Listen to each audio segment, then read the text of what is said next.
So without further ado, I'm going to introduce Miss Jennifer Tyson, or Mrs. Jennifer Tyson, who has a special guest with us today. Hello, Jennifer. How are you this morning? Hi, Kim. Fantastic. Okay, great. I know we have a little bit of a preview for the annual meeting, so I will just kick it off to you and you can take it away. Awesome. Thank you. Hello, everyone. It is my pleasure to introduce Alan Stein Jr. to our meeting today. He's our special guest. Some of you have had the opportunity of meeting Alan either at Platinum Circle last summer in Santa Fe or at Fortune 50 last fall in Vegas, or at the very least, you have all read his book, Raise Your Game, and familiarized yourself with the content for our annual planning theme. Besides Alan being a world-renowned coach and speaker and author, you'll notice how cut from the same cloth we are. Even though he only recently learned about Fortune, we identified quickly how aligned our culture, beliefs, and philosophies are. Alan has spent over 15 years working with the highest performing basketball players on the planet, and now teaches audiences how to utilize the same strategies in business that elite athletes use to perform at a world-class level. Now, what do athletes and businesses have in common? They all require organizational leadership, performance, and accountability through mastering daily habits and adopting the right mindset. So welcome, Alan. So great to have you with us today. Oh my goodness. It's always a pleasure to be with you all. So nice to see you, Jennifer. Awesome. Alan, I want to talk to you today about how you yourself are always in pursuit of raising your game, but more importantly, raising your mental game. As a coach speaking to a whole audience of people who also identify themselves as a coach, I think it's powerful to hear from others who find themselves in the same game and how you might practice what you preach.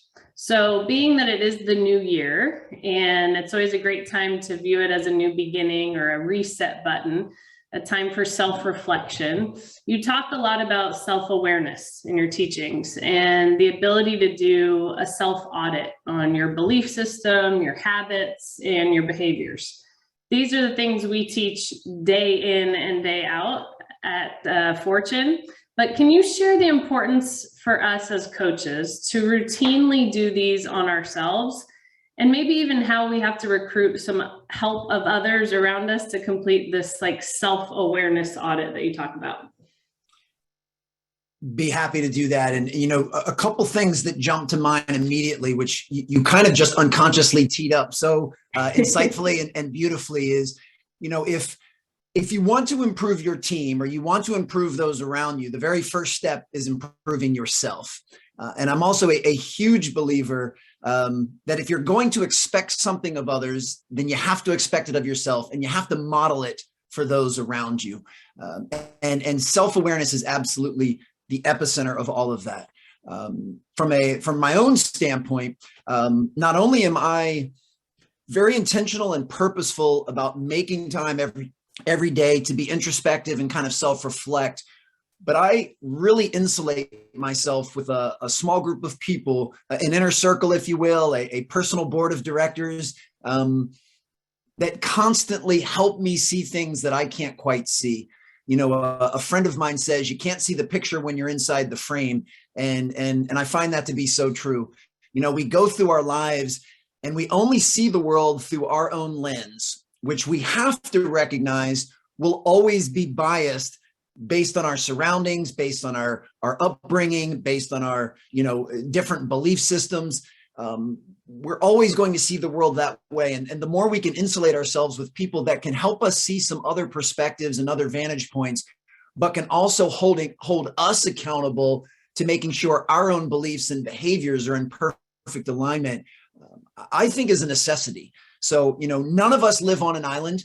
You know, even by definition, you know, I'm a keynote speaker and an author, which sounds like a vocation done in solitude, but I have a team of people around me that work relentlessly during the unseen hours behind the scenes to not only help me do what I do, but to hold me accountable to doing those things. And I wouldn't have it any other way, you know, as someone that understands the power of coaching and filling other people's buckets.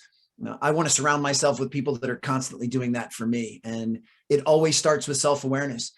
It's also important to know that self-awareness is analogous to physical fitness as far as it's something we need to do consistently, and it's something we need to do that is evergreen. If you make the effort to be very intentional about moving your body and about eating healthy and getting quality sleep, then you're only going to be physically fit for as long as you continue to do those things.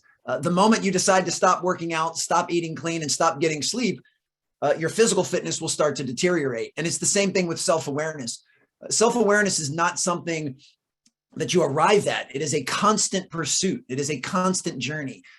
You can't just plant your flag in the soil and say, I am self-aware, and think that's going to carry you for the rest of your days. It's something you have to work towards every day and continually tweak and refine. And I know from personal experience, just like anything else, my own self-awareness kind of ebbs and flows. There are some days I feel hyper aware and very in tune with the world around me, and I'm banging on all cylinders. And then because I'm fallible and flawed like every other human being, there's other days where I'm not quite as aware. And that's when I lean on my inner circle to help me see those blind spots and to call me out and to hold me accountable to keeping my beliefs and my behavior in perfect alignment. I love that. During your own self-awareness audit, you said recently on I think it was on a podcast that you were on, that you were very focused on mastering a skill set of openness and your ability to maintain curiosity and fascination, which I love those two words. And you said something that I think is really profound. You said that the majority of our everyday life is really made up of opinion, not fact, and that there are very few truths in the world. Can you share with us some insight on how and why you've adopted this belief and how it's really changed things in your life by thinking this way? Well, the number one reason I adopted the belief was to lower my own stress level, lower my own anxiety, and to just make me feel more in tune with the world around me. And I think most people can probably agree over the last 2 to 3 years in particular, there's so many areas of our life and our society that have become incredibly divisive.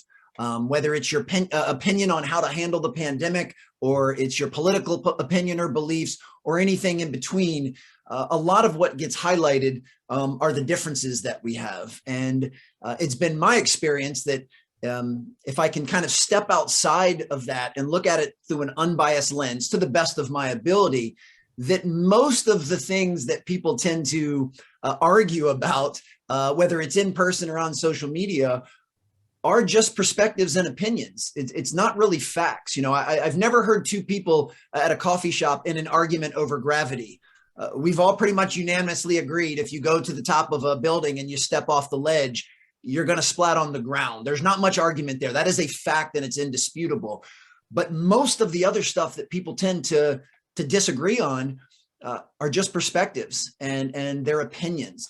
One of my first steps is acknowledging that my own perspectives and opinion are riddled with bias. As I said a little bit earlier, from a self-awareness standpoint, I see the world through the lens that I have, which is partial to my age. It's partial to my race. It's partial to my sex. It's partial to, where I grew up. It's partial to my education. It's partial to a lot of different things. So first and foremost, I have to acknowledge that I see the world a certain way because of those things. And I want to be incredibly respectful and open and inclusive to people that are different in all of those different categories that I just mentioned, and be respectful of the fact that they most likely see things differently than I do because they're coming from a different vantage point. And two things that have really helped me with this. The first, as you mentioned, is a fascination and a curiosity. Jennifer, if you and I were to fundamentally have opposing philosophies on something, it doesn't even matter what it is. What I want to lead with, in addition to empathy and compassion, is I want to lead with a fascination and a curiosity and think, Jennifer is 180 degrees seeing this differently than I am. Instead of me, kind of white knuckling it and trying to convince her to see things my way, I want to get really fascinated and curious with why you believe what you believe. Like, I want to learn as much about your perspective and your vantage point as I can. I want to learn, why do you think this when I clearly think that?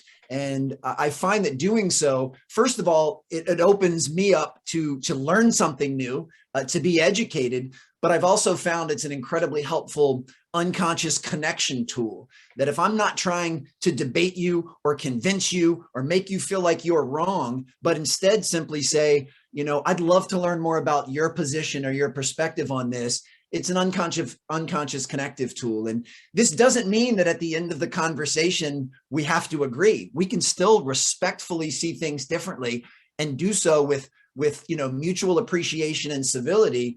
It just means that I'm going to be open to that. I'm not going to cling and clinch to everything that I already believe, but instead try to learn something new. And then the other tool that has really helped me out is giving people the benefit of the doubt that they're doing the best they can with their current level of awareness and the current tools that they have. The reason they see something maybe differently than I do is based on their emotional intelligence and their own level of self-awareness. And that is not something for me to judge. They're doing the best they can with the tools that they have, just like I'm doing the best I can with the tools I have. And when I can lead with that, once again, it is an unconscious connective tissue between two people. And I found that that's been the biggest advantage of this rather newfound approach, is it allows you to connect with people on a deeper level. And I have close friends of mine that we have very different belief systems in a variety of different capacities, but we still get along really, really well because of that mutual respect and appreciation and admiration. And I just try to learn as much as I can about why they feel the way that they feel. And they usually reciprocate. And you really just nailed, a real cornerstone of coaching versus consulting, because if we came in with these preconceived notions and we had this need to be right, and we were always, swimming upstream, if you will, whereas a coach is really curious and creates that flexibility to be able to connect with the other person, which I think is huge. Yeah. Well, one other quick point on that, because you just brought up a really insightful point, is, and this goes to what Bernie was talking about earlier, kind of the scarcity versus abundance mentality. And that is choosing not to see the world as zero sum, choosing not to see the world as that if you and I fundamentally disagree on a perspective, that I have to be right and you have to be wrong, that what I believe is good and what you believe is bad. Life doesn't have to be zero sum, because once again, if we're willing to acknowledge that what we're discussing is not factual, it's not truth, it's perspective, then we can both be right. We can both be good. And it's more about fit. I believe in every area of life, there's a lid for every pot. And maybe some of your belief systems and ideologies aren't the right fit for me, but that's okay. They are the right fit for you, and that's all that matters. And this constant belief in zero sum, that I have to win and you have to lose, you're setting people up to be adversaries instead of allies, which I don't want to do. And when you have the abundance mindset, you don't even have to look at anything that way. If a competing dental office signs up a new patient, you don't have to look at it as they won and I lost. There's enough patients out there for everybody to have a thriving business. And in my opinion, the more time, energy, and emotional currency you spend worried about the patient your competitor just brought into their dental office is time and energy and emotional currency you're not putting into being the best you're capable of. So those that have seen me speak before know I live by the mantra of just move to the next play. No matter what just happens, let's move to the next play. And I believe that with great fervor in these cases. Yeah, absolutely. I think also that need to be right, we compare that almost, or have that parallel with confidence, right? So we're often seen as labeled as thought leaders, as coaches, or key opinion leaders, or subject matter experts. But how do you find, I've seen definitely you've probably made this evolution or this transition from being that athlete that, I got to be right, I got to make this play perfect, I got to coach at this ability, everything I know is right. to staying curious at the same time. But how do you find that balance of you come off confident and really knowledgeable about something, but also maintaining curiosity at the same time that it could not be what you are saying? Well, let me make a disclaimer. In full transparency, I haven't mastered any of this stuff yet. I will always, for the rest of my life, whether I'm here 1 year or another 50, who knows, I will constantly be working closer towards mastery of some of these basic principles and fundamentals. But folks, let me tell you, I do not have life figured out. And most of the things that I coach and I teach and I share are things that have troubled me in the past, things that I have not done very well in the past. You know, you want to talk about, you know, when I look back in my teens and 20s and even early 30s, I was incredibly judgmental. I was incredibly closed-minded to believing my belief system was right. You know, I actually grew up in a household of a scarcity mentality. So one of the biggest adjustments that I've tried to make over the last several years, and one of the biggest adjustments that I'm trying to model for my children so we don't repeat that cycle, is taking on this abundance mentality. But, you know, that has been ingrained in me for multiple decades. So I still revert back on occasion. And as I said before, I mean, I make plenty of mistakes. I certainly have my flaws and infallible, but I'm doing the best I can. And I'm working more towards progress than I am worried about perfection. I threw perfection out the window many years ago, which was good because I wasn't anywhere close to attaining it, and I'm still not. So it was actually pretty wise for me to get rid of that. And, you know, my own personal confidence actually comes from both sides of the coin that you just mentioned.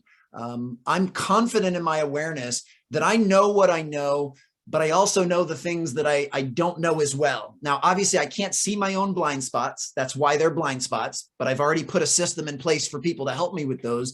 But I know the different areas that cause me struggle. I know the different areas that I find challenging. I know when I revert back to some of my previous behaviors that did not serve me very well. And I now have an awareness and a triggering system to catch myself and say, you know, there you go, Alan, you're kind of going down that scarcity trail. That's not going to help you. Let's quickly course correct. So I have to lead with a curiosity and a fascination because that's the only way I'll continue on this path that I'm hoping I'm on at present. And, you know, I do believe confidence comes from two different areas. Confidence comes from demonstrated performance and competence, especially during the unseen hours.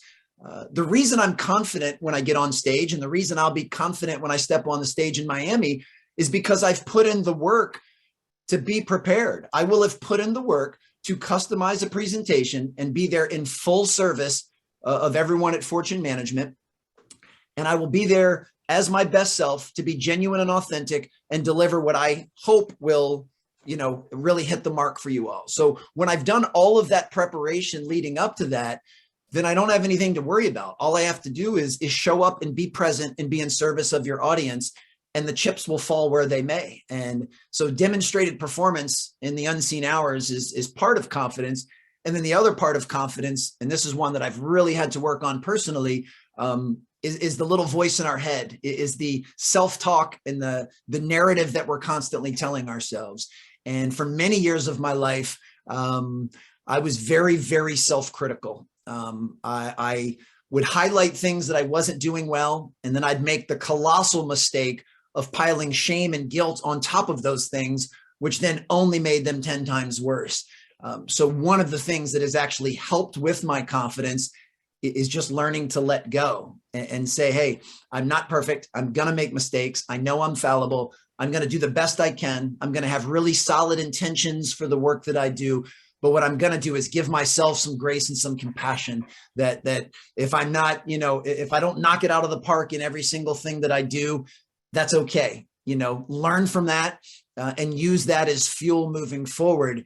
But I'm not going to put shame and guilt on top of things and make them worse. So by doing that, I just feel lighter. Like, you know, I just turned 46 last week, and I've never been happier. I've never been more fulfilled by anyone's measure of how they measure success. I've never been more successful than I am at present. and I'm loving life. Like I'm in a groove right now. And I've also learned to I forgive myself for not arriving in this place years ago. You know, the easy thing to do would say, well, no, you know, Alan, why didn't you figure this out at 26 or figure this out at 36? Why did it take till you got to 46? And my only answer is everybody arrives at the party at a different time. Like I don't know any other way to say it. You know, and again, I preface that with not saying that I'm fully enlightened and I've got all this figured out, but I have more of this puzzle figured out now than I ever have. And the cool part is, if you do this exact same Zoom call a year from now and you have me back, I hope I have more puzzle pieces in place a year from now than I have at present, because that's the path that I'm trying to put myself on. So all of those things together are what give me my collective optimism and confidence. And I feel great about all of that, in case you couldn't tell. I love that. Well, and collectively, a happy belated birthday from all of us. That's awesome. The second area which you touched on, but I definitely want to bring into focus a little bit more, is your ever pursuit and the ability to stay present, which I know is something we're all challenged with. And I heard you relate this recently to Simon Sinek's latest book, The Infinite Game. And what you said was, you know, take basketball, for instance, that's a finite game, right? We agree upon before the start for how long we're playing. And at the end of that period, the team with the most points is declared the winner, game over. In business and in life, it is more of an infinite setting, which can lead to a lack of clarity or oftentimes a lack of focus. Can you speak to how staying present comes into play with overcoming that lack of clarity and focus? Staying present is the absolute epicenter and foundation of whatever you can fill in the blank: happiness, fulfillment, inner peace, success, significance, whatever you want. It starts with one's ability to be in the present moment. Very similar to the analogy I used earlier with physical fitness and self-awareness. Being in the present moment is something that's evergreen. You know, it's happening all of the time. It's not something where you can just, again, put your stake in the ground and say, I am present, because moments are fleeting. I mean, moments are coming at us literally every moment. I mean, here comes another one and there it goes. Was I present during that moment? So it's not just our ability to focus, but it's about having an awareness to refocus the lens and know when we are not present, you know, to know when our mind wanders, to know when we're distracted, to know when you spent 30 minutes on Facebook and you feel like it went by in a split second. That ability to refocus is important. You know, a few things that I know for certain is you will never improve something that you're oblivious to, and you're never going to improve something that you're just unaware of. So in order to be present, you have to have some type of awareness and triggering system to when you're not. And similar to what I was saying before, there are some days where I'm more in a groove. I'm much more present with everything that's going on. I'm an incredibly present father when I'm with my children. I'm present if I'm doing some writing or some speaking. And then some other days, you know, my mind is kind of squirrelish and it's much harder to be in that present moment. But once I know that moment where I wasn't present is now in the rearview mirror, I move to the next play. I don't dwell on it. I don't add shame and guilt on top of it. I don't worry about it. I just say, yeah, I wasn't very present for the last 15 minutes, but I can change that now. I can now become more present. Jennifer, once again, as an example, if you and I were having a friendly lunch and I find that for the first 15 minutes of lunch, I wasn't really present and I wasn't really engaged or paying attention to what you were saying. I was thinking about something going on in my own world. Well, I can change that dial in a moment's notice. And I can say, I wasn't as present as she deserved for the first 15 minutes, but I can be present now for the 16th minute and moving forward. So it starts with an awareness. And this is one where we absolutely have to give ourselves grace and some compassion. You know, even a Tibetan monk is not 100% present 100% of the time. Now, they're probably more present more consistently than the rest of us, but no one's perfect with this. So for me, the goal is just to be as present as I'm capable of, as often as I'm capable of, and have a triggering system and an awareness of when I'm not, so I can get back on track. And Like most things, it's like building up a muscle. You get reps doing it. So I can say with full confidence, I am more present more often today than I was a year ago or 5 years ago. And once again, if we can fast forward to a year from now, I'd like to believe I will have strengthened that muscle even stronger. And a year from now, I will have an ability to be even more present, more consistently than I am right now at this moment. Yeah, absolutely. We are definitely our worst critic, right? We've got to be Yes. our best fans as well. Lastly, I can't believe how quickly the time went by, but I want to tease everyone with some exciting news you shared with me about your new book coming out this spring. The title is just so perfectly named, Sustain Your Game. I haven't read it yet. However, I can make up in my head and assume that it's about avoiding burnout and how to maintain motivation over time.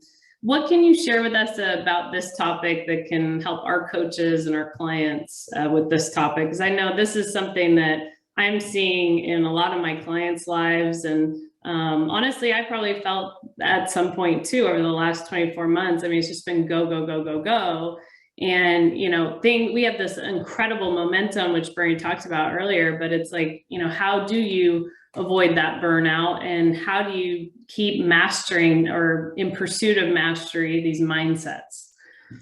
Well, the first is what you just said so beautifully, is acknowledge that things like stress and stagnation and burnout are going to creep into our lives at various times and at various levels. No one is immune to them.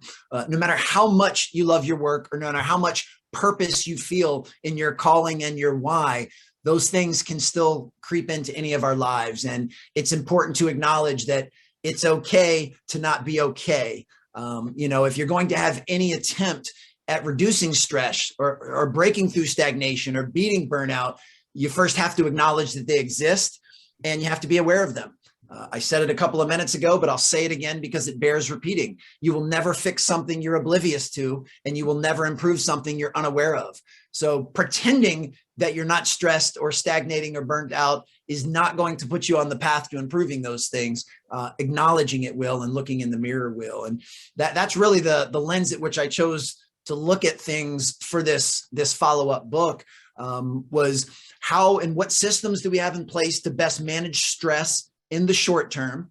What systems and processes do we have in place to make sure we don't stagnate kind of in the medium term? And then what are we doing to stay truly connected to what we love to do and our purpose, so that we're not experiencing burnout in the long term? And I think all of us as working professionals kind of straddle in and out of all three of those areas at different times. And this pandemic over the last couple of years has magnified those three things. It's changed the landscape in a variety of different ways. Many of us now have stresses in our life that we didn't necessarily have, 2+ years ago, because the pandemic has brought in a change to the way that we do things. But just know that that's going to always happen. One of the things that I find really interesting is one of the words that's been tied to this pandemic most often is uncertainty. And people say all the time, the future is uncertain, the future is uncertain.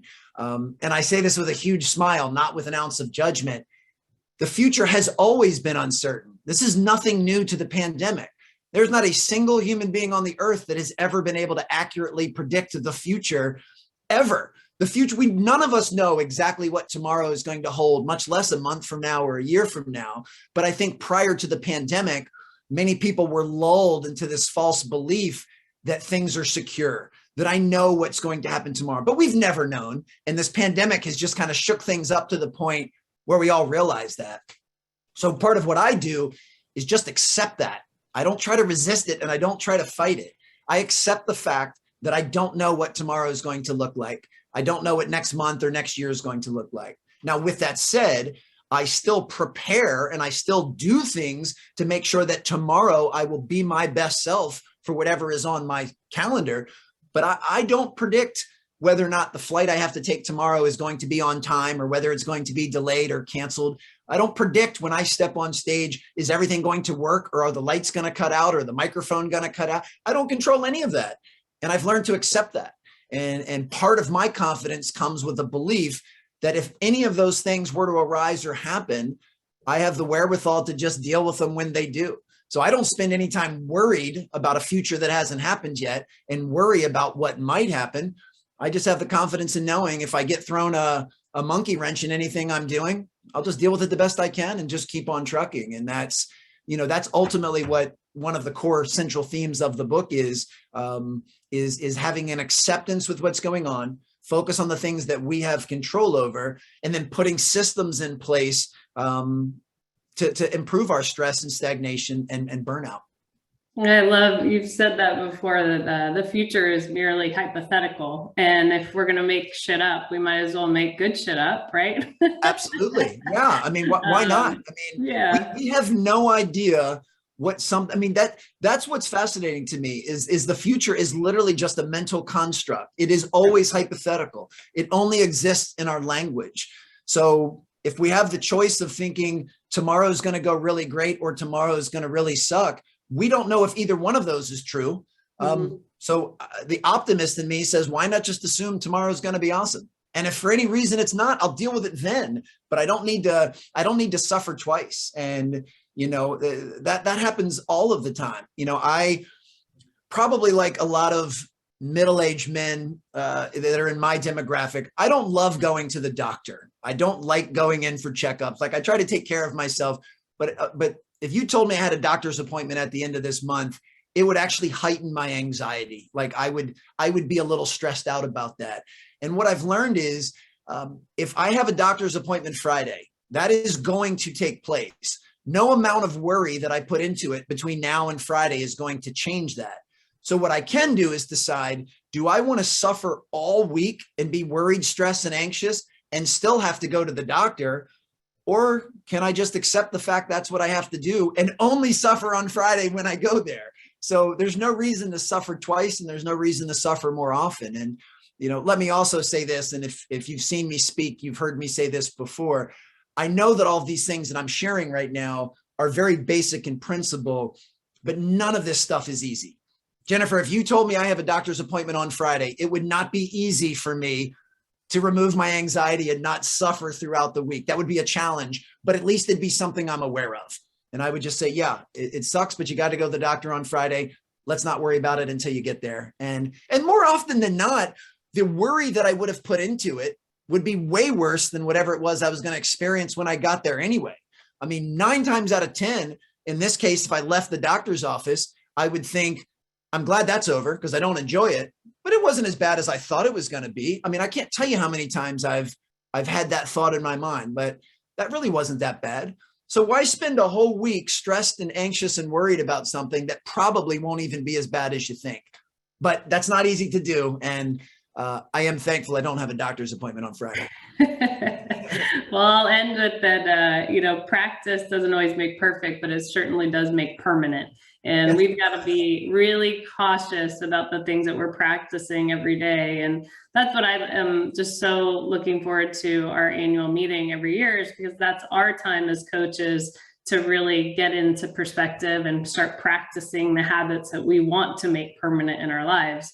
And, this is a different theme for us this year. We usually come in and it's like, bam, bam, do, and, really instill a lot of knowledge on all of our coaches. And I want them to take a step back and a different perspective on really mastering that mental resilience and that emotional fitness. Because if it's anything that we've all noticed over the last 2 years, that's the deciding factor. And it's not just the last 2 years, it's any successful person, any successful event really comes down to the mindset that we're harnessing. So, Alan, I can't thank you enough for joining us, but I definitely wanted to tease everybody's appetites for what they have in store for Miami. It's going to be an awesome time, and we're just so excited to have you back. So thank you for kicking off our Monday with us. We appreciate it, and we look forward to seeing you in Miami. Absolutely my pleasure. I adore you guys. I love working with you all. I'm excited for Miami. Anybody on the call, if you'd like to connect prior to Miami, I'm just at Alan Stein Jr. on the social platforms, and my email is alan@alansteinjr. And I've seen the chat's been blowing up. I haven't, in an attempt to be fully present, I haven't been reading what's in the chat. So I don't know if anyone's been asking questions or needing something from me, but feel free to reach out independently. And then certainly when we're all there in Miami, please come up and say hello and introduce yourself. I would love to meet as many of you individually as I can. So always a pleasure. You guys keep up your great work. I appreciate you immensely. Thank you.